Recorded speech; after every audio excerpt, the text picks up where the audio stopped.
بسم اللہ الرحمن الرحیم۔ السلام علیکم۔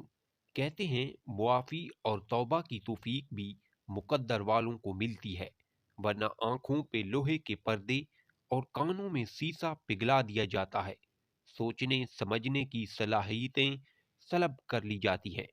لیکن کوئی کتنا بھی گناہگار کیوں نہ ہو، اللہ رحیم اس کے لیے توبہ کا در، دعا کا راستہ، رزق کا دروازہ کبھی بند نہیں کرتا۔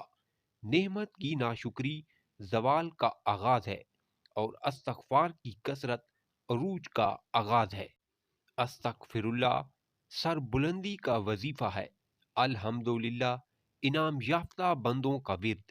یا اللہ ہمیں اپنے ہدایت یافتہ اور انعام یافتہ بندوں میں شامل فرما۔